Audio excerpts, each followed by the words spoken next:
Isang mapagpalang Biyernes sa ating lahat, mga mamis. Kamusta po kayo? Nawa ay nasa mabuting kalagayan tayong lahat. Amen? At ngayong umaga, mga mamis, ay magluluto tayo ng chop suey na may sahog na chicken breast. So, gumamit ako ng isang chicken breast dito, mga mamis.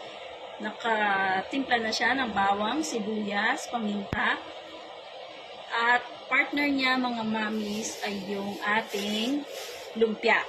So, gumamit ako ng 1/4 na pork. Haluin natin siya ng baka para mas mabango yung ating at mas malasa yung ating lumpiang Shanghai. So, yung sa mga ingredients natin, pagdating naman sa ating chop suey, mami, no, nasa inyo, madaming pwedeng ilagay in terms of sa pagluluto, pag stir fry ng ating gulay. So, ako, gumamit ako ng broccoli, dahil favorite to ng aking anak, carrots, chicharo, bell pepper, mayroon din ako nakitang young corn, lagyan natin ng repolyo, celery, at nagayat na rin ako ng bawang at sibuyas. So, yung gagawin muna natin, mga mamis, sa ating lumpia is, i-mince na natin sa chopper yung ating gulay. Naglagay ako ng bawang, sibuyas, at saka ng carrots. So, ilagay lang natin sa chopper lahat ng ating sangkap. No, pinuhin lang natin siya. And then, mamaya, timplahan natin yung ating lumpiang.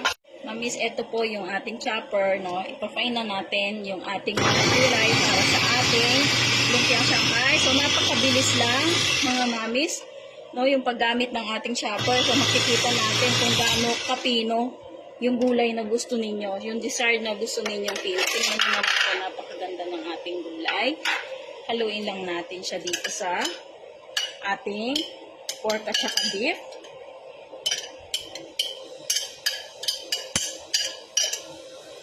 Okay. Lagyan natin ng paminta. Gagamit tayo ng lagyan natin ng konting sesame oil, asin, at saka ng ating pampalasa. Manis, lagyan natin siya ng asin, konting oyster. Lagyan po natin siya ng oyster. Tsaka yung ating konting pampalasa lang, mga mamis, sa ating Shanghai. Halu-haluin lang natin and then mamaya pwede na tayong magbalot para sa ating lumpiang Shanghai. Okay, mga mamis, pabayaan muna natin yung ating lumpia. Hayaan muna natin mag-blend yung lasa ng ating lumpia. This time naman, gawin natin, iprito na natin yung ating sahog para sa ating chop suey. Lagyan natin siya ng egg. Sunod natin, mga mamis, i-coat natin sa cornstarch yung ating egg. Mamis, ako po ay kinukoat ko po sa cornstarch bago ko po iprito or isahog sa ating chop suey. Para ito na rin po yung mag-aano ng sauce ng ating chop suey. Yung ginamit natin na cornstarch para sa ating chicken.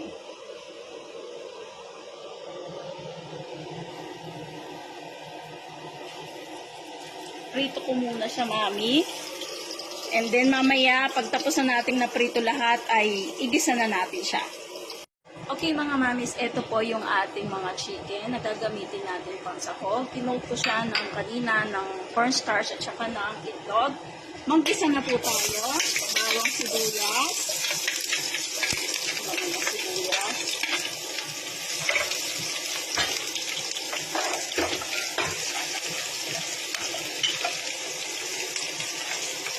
And then, lagay tayo ng konting patis.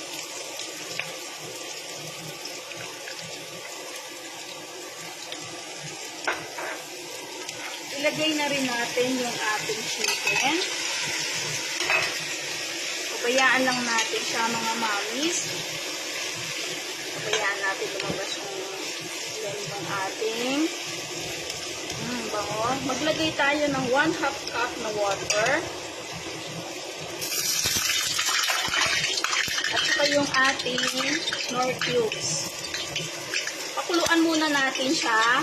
Later on, lagay na natin yung ibang sangkap natin. Since meron na siyang Knorr cubes at saka konting patis, kasama na yung sahog. So habang pinapakuluan natin siya, pwede na tayong magprito. Ito na po yung ating mga lumpia. Na-wrap ko na po.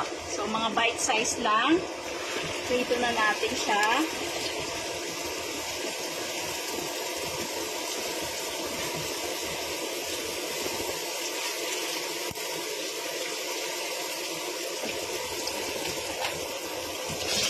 Mga mamis, ito na po yung ating lumpia. So, habang malapit nang maluto yung iba, natin yung ating chop suey. Makikita natin mga mamis, yung sabaw natin medyo magiging creamy na siya dahil dun sa cornstarch yung nilagay natin dun sa chicken. After that, mga mamis, lagay na natin yung ating paminta, konting oyster, konti lang po, around 1 spoon. And then, sunod na natin ilagay yung medyo matigas na gulay natin, yung broccoli, at saka yung carrots.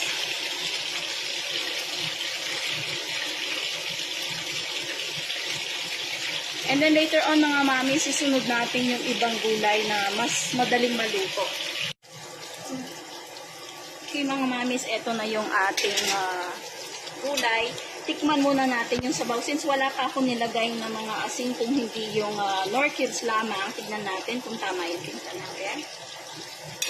Wow! Sarap mga mamis. No? Yung, hindi siya maalat, tamang-tama yung timpla. And then sunod na natin yung ating young corn. Lagay na lang natin yung celery.